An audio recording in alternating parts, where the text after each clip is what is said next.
Battlefield Cooch Behar বৃহস্পতিবার একই দিনে দুই হেভিওয়েটের সভা। একই জেলায় নরেন্দ্র মোদী, মমতা বন্দ্যোপাধ্যায়। প্রথমে মাথাভাঙার গুমানির হাটে মমতা বন্দ্যোপাধ্যায়ের সভা। এর কয়েক ঘন্টার মধ্যেই কোচবিহার শহরে মোদীর সভা।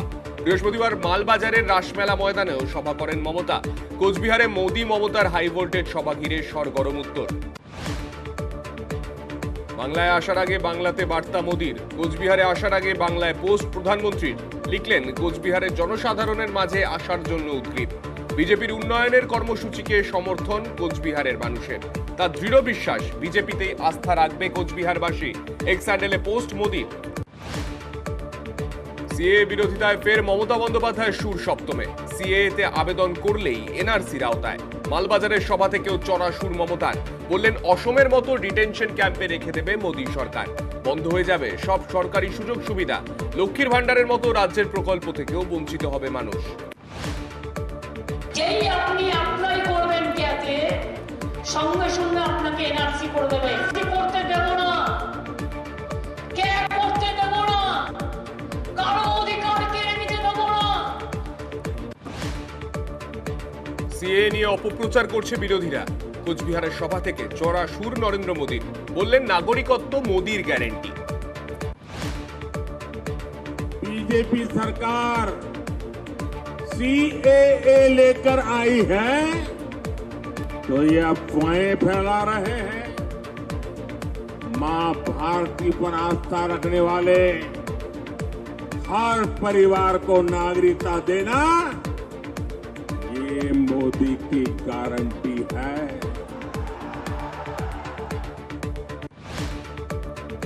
ইউনিফর্ম সিভিল কোড, এক দেশ এক আইন। অভিন্ন দেওয়ানি বিধি চালু হলে নাগরিকের ব্যক্তি স্বাধীনতা খর্ব হবে। ইউনিফর্ম সিভিল কোড চালু হলে ব্যক্তিগত বিষয়ে হস্তক্ষেপ করবে বিজেপি। জলপাইগুড়ি সভা থেকে সুর চড়ালেন মমতা বন্দ্যোপাধ্যায়। এরপরে তো শুনছি ইউনিফর্ম সিভিল কোড করবে, অর্থাৎ মুসলিমদের বিয়ের পদ্ধতি আলাদা, হিন্দুদের বিয়ের পদ্ধতি আলাদা, হিন্দুদের মধ্যে নানা ধর্ম ট্রাইবালদের পদ্ধতি আলাদা। এটা মহা আশ্চর্যজনক এক দেশ হয়ে গেছে। ভোটের আগে পুলিশ প্রশাসনের কর্তাদের বদলিতে খড়গহস্ত মমতা। বললেন, রাজ্যের অফিসারদের বদলি করা হচ্ছে। কেন্দ্রীয় সরকারি এজেন্সির অফিসারদের বিরুদ্ধেও তো অভিযোগ রয়েছে। তাদের বিরুদ্ধে কি ব্যবস্থা? কোচবিহারের সভা থেকেই প্রশ্ন তৃণমূল নেত্রী। রাজ্য সরকারি অফিসারদের ট্রান্সফার করছে। তোমাদের যারা কেন্দ্রীয় সরকারি এজেন্সি, এনআইএর নামে, সিবিআইএর নামে, ইনকাম ট্যাক্সের নামে ঘুরে বেড়াচ্ছে, তাদের কজন ট্রান্সফার হয়েছে, তাদের কজনের বিরুদ্ধে পানিশমেন্ট হয়েছে। কোচবিহারেও মোদীর হাতিয়ার সন্দেশখালী ইস্যু। মঞ্চ থেকে তৃণমূল সরকারকে নিশানা নরেন্দ্র মোদীর। पूरे देश ने देखा है कि कैसे टीएमसी सरकार ने संदेश खाली के गुनहगारों को बचाने के लिए पूरी ताकत लगा दी। संदेश खाली की महिलाओं के साथ जो हुआ वो टीएमसी के अत्याचार की पराकाष्ठा थी। अब बीजेपी ने संकल्प लिया है कि वो संदेश खाली के दोषियों को सजा दिलवा कर ही रहेगा। उन्हें जिंदगी जेल में ही काटनी पड़ेगी। इसलिए यहां हर बूथ पर कमल छाप पर ভোট পড়না জরুরি है। বৃহস্পতিবার সন্দেশখালীতে হোলি খেললেন মহিলারা। লক্ষ্মীর ভান্ডারে 500 টাকার জায়গায় 1000 টাকা এবং 1000 টাকার জায়গায় 1200 টাকা পাচ্ছেন মহিলারা। সেই আনন্দে মিষ্টি মুখ, আবির খেলায় মাতলেন মহিলারা। কয়েক মিনিটের ঝড়ে লন্ডভন্ড জলপাইগুড়ির ময়নাগুড়ি। অনেকটা জায়গা ধ্বংসস্তূপে পরিণত হয়েছে। ঝড়ে দুর্গতদের জন্য বাড়ি তৈরি করতে চায় রাজ্য সরকার, কিন্তু নির্বাচনী বিধির গেরোয় জটিলতা তৈরি হয়েছে। সমস্যা সমাধানে নির্বাচন কমিশনের কাছে আর্জি মমতা বন্দ্যোপাধ্যায়। প্রায় 700 থেকে 1000 বাড়ি, একটা চিহ্ন নেই, এমন ভাবে ঝড়টা হয়েছে। এইটা ঝড় জলের সময় আর এমন সময় ইলেকশন হয় আমাদের, যে আমাদের দুর্ভাগ্য, এই যে ক্ষতি হয়েছে 5,000 বাড়ির, আমরাই করে দেব। শুধু ইলেকশন কমিশনের কাছে রিকোয়েস্ট আছে, এটাকে ঝুলিয়ে রাখবেন না। এবার প্রধানমন্ত্রীর ফোন পেলেন মালদার বিজেপি পঞ্চায়েত সদস্য এবং পঞ্চায়েত সমিতির সদস্য। মালদার হবিপুরের বৈদ্যপুরের বিজেপি পঞ্চায়েত সদস্য লতিকা হালদারকে ফোন করেন নরেন্দ্র মোদী। ফোন পেয়েছেন বলে দাবি গাজল পঞ্চায়েত সমিতির বিজেপি সদস্য তথা বিরোধী দলনেতা গাঙ্গুলি সরকারের। लतिका जी नमस्ते। जय श्री कृष्ण प्रधानमंत्री जी। लतिका जी जरा अपने विषय में बताइए, आप किस लोकसभा क्षेत्र से हैं? उत्तर मालदा। आपके बूथ पर चुनाव अभियान कैसा चल रहा है? সবাইকে আমি দায়িত্ব পালন করার জন্য বুঝিয়ে দিয়েছি সবাইকে। সবাই খুব ভালো কাজ করছে এবং সন্ধ্যার সময় সবাই আমাকে রিপোর্টিং দিচ্ছে। आपको एक एक वोटर के घर पहुंचना है और परिवार के सदस्यों को हौसला देना है कि वो निडर होकर मतदान करें। মাথাভাঙ্গায় তৃণমূলের সভায় মমতা বন্দ্যোপাধ্যায়ের নিশানায় প্রাক্তন আমলার দেবাশিস ধর। কোচবিহারের প্রাক্তন পুলিশ সুপার দেবাশিস ধরই এবার বীরভূমের পদ্মপ্রার্থী। 21-এর ভোটে উত্তাল হয়ে ওঠে শীতলকুচি, গুলিও চলে, মৃত্যু হয় সেখানে। 21-এর ঘটনার কথা উঠে এলো 24-এর ভোটের প্রচারে। সেই নিয়ে বিজেপি প্রার্থীকে তোপ মমতার, পাল্টা জবাব দিলেন দেবাশিস ধর। শীতলকুচিতে ইলেকশনের সময় লাইনে দাঁড়ানো 5 জনকে গুলি করে মেরেছিল। ভিজিলেন্স ক্লিয়ার হয়নি, এত মানুষ মেরেও হাতের রক্ত মোছেনি। এখন গিয়ে দাঁড়িয়েছে বীরভূমে। সিআইডি তো তদন্ত করেছে, আমার হাতে যদি রক্ত লেগে থাকতো, না আমি ওখানে ছিলাম, না আমি গুলি চালাবার অর্ডার দিয়েছিলাম। রাজ্য পুলিশের কি ভূমিকা সেটা জানেন না। আমি এটা নিয়ে তর্ক বা বিতর্ক বাড়াতে চাই না। আমার 0.001%ও ইনভলভমেন্ট পেত, আজকে আমি অ্যাটলিস্ট এখানে বসে থাকতাম। যেদিন সিবিআই ইনকোয়ারি হবে, যার প্ররোচনায় হয়েছিল, কি এফআইআর আছে আমাদের রাজ্যের সর্বোচ্চ মাথার এগেনস্টে এই কেসে কি। কেন্দ্রীয় স্বরাষ্ট্র প্রতিমন্ত্রী নিশীথ প্রামাণিক, কোচবিহার লোকসভার বিজেপি প্রার্থী নিশীথ। কোচবিহারের সভা থেকে তার বিরুদ্ধেও সুর চড়ান মমতা বন্দ্যোপাধ্যায়। আপনাদের একজন বাবু যার বিরুদ্ধে হাজার হাজার কেস, আমরা দল থেকে তাড়িয়ে দিয়েছি। আমাদের দলেও ছিল আপদ, আর বিজেপির আজ হয়েছে সম্পদ। শুধু গুন্ডামি করে বেড়ায়। আমি শুনেছি সেন্ট্রাল গভর্নমেন্টের পুলিশের টুপিও নাকি পরে। আমি ভিডিওটা চেয়ে পাঠিয়েছি। 4-5 গাড়ি পুলিশ নিয়ে ঘুরে বেড়ায়। কদিন আগে উদয়ন গুহকেও অ্যাটাক করেছিল। আসামের সাথেও কানেকশন। কিন্তু বাবু, আমি একটু বলবো তোমার বিরুদ্ধে কি কি কেস আছে? আমার কাছে সব নথিবদ্ধ করা আছে। তুমি আজকে নাকি স্বরাষ্ট্র হোম মিনিস্টার। লজ্জা লজ্জা লজ্জা। গণতন্ত্র কলঙ্কিত হয়েছে। কেন আপনাদের এখানে আর রাজবংশী লোক ছিল না? রাজবংশী যুবক কেন্দ্রীয় মন্ত্রী হয়েছেন, মমতার পাল্টা কটাক্ষ নিশীথ প্রামাণিকের।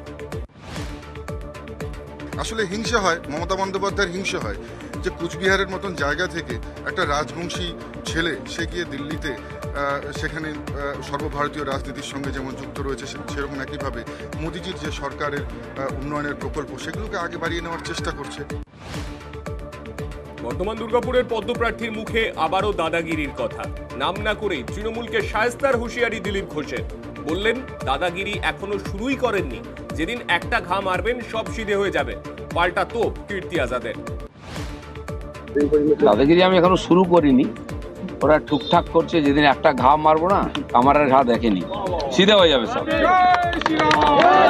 যদি ওরা হিংসার মাধ্যমে রাজনীতি করতে চায়, ভারতীয় জনতা পার্টি পুরো প্রস্তুত আছে। আর দিলীপ ঘোষের অভিজ্ঞতা আছে, জানা আছে কাকে কিভাবে আর শায়েস্তা করতে হয়। यही तो जमींदार की भाषा है। हम यही तो कहते हैं, बीजेपी के जमींदार जो हैं, जमींदार लोग पहले क्या करते थे? दादागिरी करते थे, लोगों को मारते थे, पीटते थे। उन लोग का जो खेती करता था वो सब सामान लेके आ जाते थे। तो वो वही तो बात करता है जो दुर्गा माँ की इज्जत नहीं करता, जो ममता दीदी और नारी शक्ति की इज्जत नहीं करता, वो आम लोग की क्या इज्जत करेगा? जमींदार लोग को उखाड़ फेंकना है बंगाल से। দিলীপকে গো ব্যাক। বর্ধমানের দেওয়ানদিঘিতে উত্তেজনা। তৃণমূল বিজেপি স্লোগান পাল্টা স্লোগানে উত্তেজনা। দিলীপ ঘোষের মিছিলের সময় স্লোগান তৃণমূল কর্মী সমর্থকদের। তৃণমূলের বিরুদ্ধে পাল্টা স্লোগান বিজেপি। দিলীপ ঘোষ কিছুদিন আগে মমতা বন্দ্যোপাধ্যায় সম্বন্ধে যে ধরনের কুরুচিকর মন্তব্য করেছেন আমরা তার তীব্র প্রতিবাদ জানিয়েছি। সমস্বরে অন্তর থেকে এখানকার কর্মীরা সবাই মিলে দিলীপ ঘোষ গো ব্যাক বলেছি। এর আগে যিনি সাংসদ ছিলেন এই এলাকা থেকে নির্বাচিত হয়েছিলেন এস আলওয়ালিয়া, উনি এখান থেকে জেতার পরে 5টা বছর আমরা কোনোদিন খুঁজে পাইনি, এই এলাকার মানুষ কোনোদিন দেখতে পাইনি তার সাংসদ তহবিলের টাকা থেকে আমাদের এই এলাকার একটা কাজও হয়নি। আমরা তার প্রতিবাদ জানিয়েছি। আমাদের একজন কর্মীকে রাত্রেবেলা এখানে মারা হয়েছে, কয়েকজনকে আটকে, তারা বুথে বৈঠক করতে এসেছিল, তাদেরকে আটকে মারা হয়েছে। এর আগেও হয়েছে। আমি শোনার পরে আজকে বলেছিলাম আসবো, তাই একবার এলাম দেখতে জায়গাটা। যদি আবার হয় তখন শুধু দেখবো না, ওদেরকে দাঁড়িয়ে দেখতে হবে, এটা বলার জন্য এসেছি। আপনি ঢোকার আগে তো গো ব্ল্যাক স্লোগানও দিচ্ছিল। আমি জানি, আসুক আমার সামনে গো ব্ল্যাক বলুক, পাবলিক ওদের গো ব্যাক করে দেবে ইলেকশনে, সেটা বলতে এসলাম, সেজন্য বেশি বাড়ে যেন না বাড়ে। দলীয় কর্মী সমর্থকদের নিয়ে খোশ মেজাজে প্রচারে বরানগর বিধানসভা তৃণমূল প্রার্থী সায়ন্তিকা বন্দ্যোপাধ্যায়। এলাকার মহিলাদের সঙ্গে সেলফি তুললেন, জমালেন আড্ডাও। চৈত্র সেল চলছে ভিড়ে ঠাসা জলপাইগুড়ির কদমতলা, দিনবাজার, মার্চেন্ট রোড এলাকা। তার মধ্যে বৃহস্পতিবার সন্ধে বাজারে ঘুরে প্রচার করলেন জলপাইগুড়ি লোকসভা আসনের বিজেপি প্রার্থী জয়ন্ত কুমার রায়। কথা বললেন ক্রেতা বিক্রেতাদের সঙ্গে। তীব্র গরমকে উপেক্ষা করেই ময়দানে কীর্তি আজাদ। দুর্গাপুরের সভাপুর এলাকায় জনসংযোগ কীর্তি আজাদের। প্রচারের মাঝে ব্যানজোর তালে নাচলেন প্রার্থী। পদ্মফুল নিয়ে প্রচারে হুগলির বিজেপি প্রার্থী লকেট চট্টোপাধ্যায়। চণ্ডীতলার জলাপাড়া শিব মন্দিরে পুজো দিয়ে জনসংযোগ। খুবই গরম কষ্ট তো হচ্ছে, কিন্তু মানুষের এত ভালোবাসা রয়েছে যে সেটা মানে পারছি আর কি, এটাই বলবো। জল খেতে বলবো, সবাই যেন জল খায় এবং সবাই যেন শরীরটাকে সুস্থ রাখে। রোদের মধ্যে যত কম করা যায় তত ভালো। কি বলবো, সকাল সকাল প্রচার করা আর প্রচুর জল খাওয়া আর ঠান্ডা ভাত খাওয়া, মুড়ির জল খাওয়া, এটাই আমার মনে হয়। আমার মা ঠাকুমাদের দেখেছি মানে সুস্থ শরীরে বেঁচেছিলেন, এটাই যেন হয়। হলদি নদীর পাড়ে তমলুক লোকসভা কেন্দ্রের সিপিআইএম প্রার্থী সায়ন বন্দ্যোপাধ্যায়। শরীরচর্চার পাশাপাশি প্রাতঃভ্রমণে বেরোনো বাসিন্দাদের সঙ্গে জনসংযোগে তমলুকের সিপিআইএম প্রার্থী। বারুইপুর পূর্ব বিধানসভা কেন্দ্রের ধোসায় প্রচার সারলেন লোকসভা কেন্দ্রের বাম প্রার্থী সৃজন ভট্টাচার্য। প্রচন্ড গরমে প্রচারের ফাঁকেই লেবুর জলে গলা ভেজালেন। রাস্তার ধারে টিউবওয়েল থেকে জল নিয়ে মুখও তুলেন তিনি। প্রচারে বীরভূমের বিজেপি প্রার্থী দেবাশিস ধর। পুজো দিয়ে কর্মী সমর্থকদের সঙ্গে নিয়ে প্রচারে বিজেপি প্রার্থী। দেখুন, যে কোনো শুভ কাজ শুরু করতে গেলে নিজেকে আগে আত্মসমর্পণ করতে হবে। যতক্ষণ না আপনি নিজে পুরোপুরি আত্মসমর্পণ করছেন ততক্ষণ আপনি কোনো ভালো কাজ করতে পারবেন। ফলে আজকের যে আমার শুধু যে যাত্রা, আমি এটা ভেবে করছি না, আমার যাত্রা সুদীর্ঘ যাত্রা হবে। বীরভূমের মাটিতে দাঁড়িয়ে যাতে আমি দীর্ঘ বছর ধরে মানুষের সেবা করতে পারি, এই জন্য বাবার কাছে সেবা। প্রচারে বিষ্ণুপুরের বিজেপি প্রার্থী সৌমিত্র খাঁ। তীব্র গরমে কখনো কলের জল, কখনো ডাবের জলে গলা ভিজিয়ে প্রচারে সৌমিত্র। জনসংযোগের মাঝেই রান্নায় হাত লাগালেন, খেলেন আইসক্রিমও। গ্রীষ্মকাল উপরে 42 ডিগ্রি, কষ্ট তো হবে, কিন্তু একজন শ্রমিক যদি কাজ করতে পারে রোদ্রে, আমি মনে করি প্রতি বছর 3 মাস করে নেতাদের রাস্তায় এইভাবে থাকা উচিত। আমি খেলোয়াড় ছিলাম, আজও খেলোয়াড় আছি, খেলতে ভালোবাসি, মানুষের জনগণের জন্য খেলছি। এখন একসময় নিজে ক্রিকেট, ফুটবল, ক্রাম, ব্যাডমিন্টন সবগুলো খেলতাম। পুজো দিয়ে হুটখোলা গাড়িতে প্রচারে বিজেপি প্রার্থী রাজু বিস্তা। রাষ্ট্রায়ত্ত ব্যাংকে ঢুকেও জনসংযোগ। ফাঁসি দেওয়ার জ্যোতিনগর থেকে বিডিও অফিস, জলাশ এলাকায় প্রচার। জলাশ এলাকায় পাহাড়ি মাতা মন্দিরে পুজো দেন তিনি। গরম উপেক্ষা করে ভোট প্রচার আরামবাগ লোকসভা কেন্দ্রের বিজেপি প্রার্থী অরূপ কান্তি দিগারের। পরশুরার বিধায়ক বিমান ঘোষ এবং দলীয় কর্মী সমর্থকদের নিয়ে গোঘাটে প্রচার। পুজো দিলেন গোঘাটের শালিকনা মন্দিরেও। প্রচারের পাশাপাশি গরমে শরীর ঠিক রাখতে দলীয় কর্মী সমর্থক এবং সাধারণ মানুষকে নুন চিনির শরবত, টক দই, অতিরিক্ত জল খাওয়ার পরামর্শ দেন পদ্ম প্রার্থী। টোটোয় প্রচারে হুগলির বাম প্রার্থী মনোদীপ ঘোষ। বৃহস্পতিবার সপ্তগ্রাম বিধানসভার মহানাদ এলাকায় জনসংযোগ করলেন প্রথমবার ভোটে দাঁড়ানো মনোদীপ।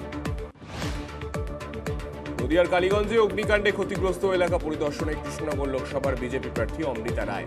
বুধবার সন্ধে কালীগঞ্জের সাপমারা এলাকায় রান্নার গ্যাস সিলিন্ডার লিক করে আগুন লেগে পুড়ে যায় 10টি বাড়ি। স্থানীয় বাসিন্দা নরেন মণ্ডলের বাড়িতে প্রথমে আগুন লাগে, পরে সেই আগুন ছড়িয়ে পড়ে আশেপাশের 8টি বাড়িতে। বৃহস্পতিবার এই এলাকা পরিদর্শনে যান প্রার্থী রাজমাতা অমৃতা রায়। ক্ষতিগ্রস্ত পরিবারের পাশে থাকার আশ্বাস দেন তিনি। নদিয়ার কালীগঞ্জে হুডখোলা গাড়িতে প্রচারে কৃষ্ণনগর লোকসভা তৃণমূল প্রার্থী মহুয়া মৈত্র। কালীগঞ্জের মাটিয়ারি ফরিদপুর এলাকায় প্রচার, হুডখোলা গাড়িতে রোড শো। মহুয়ার সঙ্গে ছিলেন কালীগঞ্জ পঞ্চায়েত সমিতির সভাপতি শেফালি খাতুন, কৃষ্ণনগর সাংগঠনিক জেলা মহিলা তৃণমূলের সভানেত্রী মল্লিকা চট্টোপাধ্যায় সহ অন্যান্য নেতারা। তাপমাত্রা 40 ডিগ্রি সেলসিয়াস, প্রখর রোদেই প্রচারে তৃণমূল প্রার্থী। প্রচারের মাঝেই গাছতলায় দাঁড়িয়ে নুনচিনি জল খেলেন বিষ্ণুপুরের তৃণমূল প্রার্থী সুজাতা মণ্ডল। প্রথমে একতেশ্বর মন্দিরে পুজো, তারপর টোটোয় চেপে জনসংযোগ। ঘুরলেন কেরানীবাঁধ, শানবাঁধা, ভাদুল, বুধশহর সহ বিভিন্ন এলাকায়। বৃহস্পতিবার বহরমপুরের খাগড়া এলাকায় প্রচারে বিজেপি প্রার্থী নির্মল সাহা। সোনাপট্টি, কালিকাতলা সহ বিভিন্ন এলাকায় হেঁটে জনসংযোগ। সকলকে গরমে শরীর সুস্থ রাখার পরামর্শ দিলেন পদ্মপ্রার্থী। বরানগর কলাকার পাড়ায় সাই বাবার মন্দিরে পুজো দিয়ে প্রচারে দমদম লোকসভা কেন্দ্রের তৃণমূল প্রার্থী সৌগত রায়। প্রার্থীর সঙ্গে দলীয় কর্মী সমর্থকেরাও পুজো দেন সাই মন্দিরে। বনগাঁয় হুডখোলা জিপে প্রচারে বিজেপি প্রার্থী শান্তনু ঠাকুর। সারথী জেলা সভাপতি দেবদাস মণ্ডল। মতিঝিল থেকে বাইক মিছিলে বনগাঁ লোকসভার বিজেপি প্রার্থী শান্তনু ঠাকুর। মাথায় পাগড়ি, হাতে পদ্ম। হুডখোলা জিপে প্রচারে বিজেপি প্রার্থী বললেন জেতার ব্যাপারে 200% আশাবাদী তিনি। টাকিতে প্রচারে বসিরহাট লোকসভার তৃণমূল প্রার্থী হাজী নুরুল ইসলাম। দলের নির্বাচনী অফিস উদ্বোধন করলেন তিনি, কথা বললেন স্থানীয়দের সঙ্গে। মন্দিরে পুজো দিয়ে প্রচারে দার্জিলিং এর তৃণমূল প্রার্থী গোপাল লামা। দাসপুর 2 নম্বর ব্লকের বিভিন্ন এলাকায় জনসংযোগে হিরণ চট্টোপাধ্যায়। কর্মী সমর্থকদের নিয়ে দাসপুরের গৌড়া, সোনামুই, হাটতলা থেকে প্রচার শুরু। পলিথিন কুড়িয়ে সচেতনতার বার্তা দেন ঘাটালের পদ্মপ্রার্থী।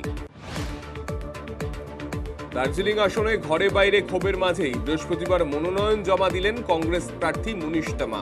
পাশে সিপিআইএম অজয় এডওয়ার্ডের হামরো পার্টি। চৌরাস্তায় প্রথমে সভা, পরে মিছিল করে মনোনয়ন জমা দিতে যান কংগ্রেস প্রার্থী। কাঁথি লোকসভা কেন্দ্রের তৃণমূল প্রার্থী উত্তম বারিকের সমর্থনে কর্মী সম্মেলন। রামনগর বিধানসভার কাদুয়া অঞ্চলে কর্মী সম্মেলনে বিজেপি ছেড়ে তৃণমূলে যোগ দেন বেশ কয়েকজন। উপস্থিত ছিলেন কারামন্ত্রী অখিল গিরি, প্রার্থী উত্তম বারিক, কাঁথি সাংগঠনিক জেলার সভাপতি পীযূষ পণ্ডা। জঙ্গিপুর লোকসভা কেন্দ্রে কর্মী সভা করলেন প্রদেশ কংগ্রেস সভাপতি অধীর রঞ্জন চৌধুরী। বৃহস্পতিবার রঘুনাথগঞ্জের রবীন্দ্র ভবনে কংগ্রেস প্রার্থী মুর্তজা হোসেনের সমর্থনে কর্মী সভা করেন অধীর। খড়গ্রামে ভোটের নির্বাচনী প্রচারে ঝড় তুললেন জঙ্গিপুরের বিজেপি প্রার্থী ধনঞ্জয় ঘোষ। দলীয় কর্মীদের নিয়ে পথে প্রচারে পদ্মপ্রার্থী। কখনো হেঁটে, কখনো গাড়িতে চলল প্রচার। ভারত নেপালের সোনাউলি সীমান্তের কাছ থেকে গ্রেফতার 3 জঙ্গি। উত্তরপ্রদেশ পুলিশের সন্ত্রাস দমন শাখার অপারেশনে ধৃত 2 জঙ্গি পাকিস্তানের, আরেকজন জম্মু কাশ্মীরের। সোনাউলিতে নেপাল সীমান্ত পেরিয়ে ভারতে ঢোকার সময় হাতে নাতে পাকড়াও 3 জঙ্গি। ভারতে বড় কোনো হামলার পরিকল্পনা ছিল কিনা ধৃতদের জেরা করে জানার চেষ্টায় এসটিএফ। দীর্ঘ 20 ঘন্টার উদ্ধার অভিযান। অবশেষে নলকূপের ভেতর থেকে জীবিত অবস্থায় উদ্ধার 2 বছরের সাত্বিক সতীশ মুজাগঞ্জ। কর্ণাটকের লাচিয়ানা গ্রামের 16 ফুট গভীর খোলামুখ নলকূপে বুধবার পড়ে যায় ছোট্ট সতীশ। উদ্ধারে এনডিআরএফ। 2টি পাথরের খাঁজে আটকে ছিল সতীশ। ভেতরে অক্সিজেন পাঠানো হয়, ক্যামেরা পাঠিয়ে শিশুটির অবস্থা বোঝার চেষ্টা করা হয়। নলকূপের পাশ থেকে সমান্তরালভাবে গর্ত খুঁড়ে অবশেষে উদ্ধার শিশু। কংগ্রেস শীর্ষ নেতৃত্বকে বলেছিলেন দিশাহীন। বৃহস্পতিবার সকালে কংগ্রেস সভাপতি মল্লিকার্জুন খাড়গেকে চিঠি পাঠিয়ে প্রাথমিক সদস্য পদ থেকে ইস্তফার কথা জানান। বেলা গড়াতেই দিল্লির বিজেপি সদর দফতরে হাজির বিজেপির সর্বভারতীয় সাধারণ সম্পাদক বিনোদ তাওরের উপস্থিতিতে আনুষ্ঠানিকভাবে বিজেপিতে যোগ দিলেন এআইসিসির সদ্য প্রাক্তন মুখপাত্র গৌরব বল্লভ। বিজেপিতে যোগ বিহার প্রদেশ কংগ্রেসের প্রাক্তন সভাপতি অনিল শর্মারও। তিহার জেল থেকেই দলীয় বিধায়কদের উদ্দেশ্যে চিঠি লিখে বার্তা পাঠালেন দিল্লির মুখ্যমন্ত্রী অরবিন্দ কেজরিওয়াল। বৃহস্পতিবার সাংবাদিক বৈঠক করে কেজরির স্ত্রী সুনিতা সেই চিঠি পড়ে শোনান। চিঠিতে দলীয় বিধায়কদের নিজেদের এলাকা পরিদর্শন করার নির্দেশ দিয়েছেন কেজরিওয়াল। মানুষ যাতে অসুবিধায় না পড়েন তা নিশ্চিত করার নির্দেশ দিয়েছেন তিনি। এক্সপ্রেস ট্রেনের ছাদে শুয়ে দিল্লি থেকে কানপুরে পৌঁছে গেলেন এক যুবক। ট্রেন কানপুরে থামতেই বিষয়টি নজরে আসে। যুবককে ছাদ থেকে নেমে আসতে বলা হয়, কিন্তু কান দেননি তিনি। মাথার উপর 11,000 ভোল্টের বৈদ্যুতিক তার। যুবক যাতে বিদ্যুৎপৃষ্ট না হন, তড়িঘড়ি হাই ভোল্টের তারের বিদ্যুৎ সংযোগ বিচ্ছিন্ন করা হয়। যুবককে নামিয়ে গ্রেফতার করে রেল পুলিশ। যুবকের কোনো মানসিক সমস্যা আছে কিনা তা খতিয়ে দেখছে পুলিশ।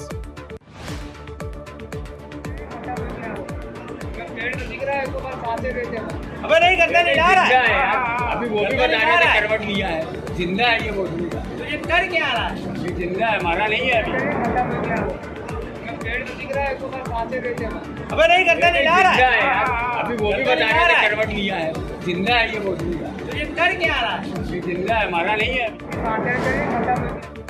প্রচারের ময়দানে বারবার দেখা গিয়েছে গান্ধী পরিবারের অন্যতম সদস্য রবার্ট ভাড্রাকে। বিভিন্ন সময় রাহুল সোনিয়া গান্ধীর হয়ে প্রচার করেছেন তিনি, তবে ভোটে লড়েননি কখনোই। লোকসভা ভোটের মুখে পেশায় ব্যবসায়ী প্রিয়াঙ্কা গান্ধীর স্বামী রবার্টকে ঘিরে জোর জল্পনা। সম্প্রতি রবার্ট দাবি করেছেন আমেঠির মানুষ তাকে প্রতিনিধি হিসেবে চাইছেন। টিকিট পাচ্ছেন কিনা সেই ব্যাপারে অবশ্য খোলসা করেননি। বলেছেন আমেঠির মানুষ চাইছে গান্ধী পরিবারের কোনো সদস্য প্রার্থী হন।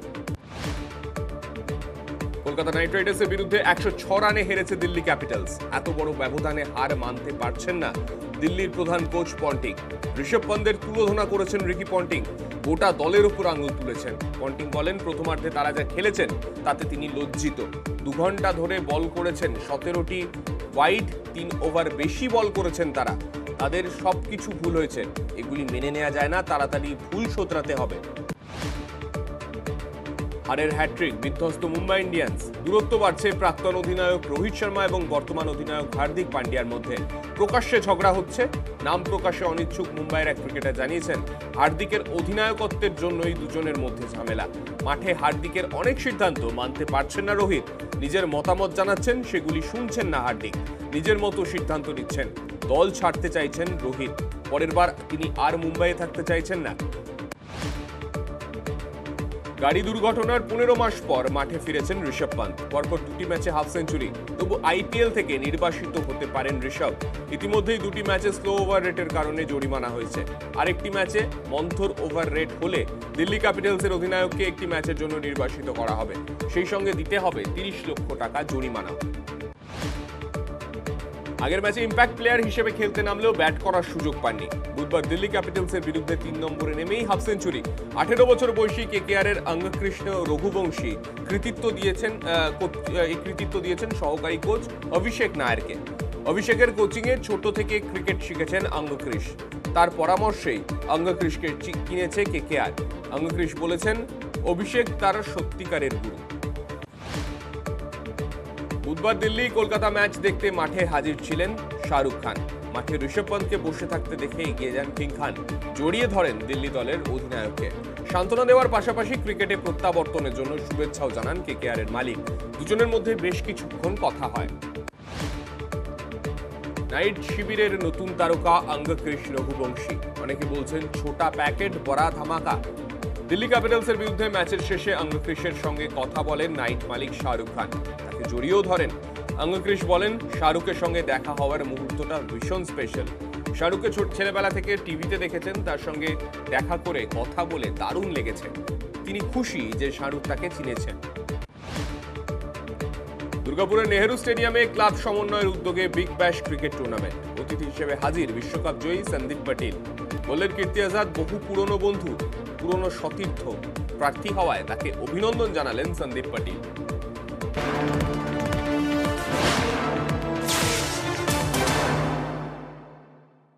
স্পিড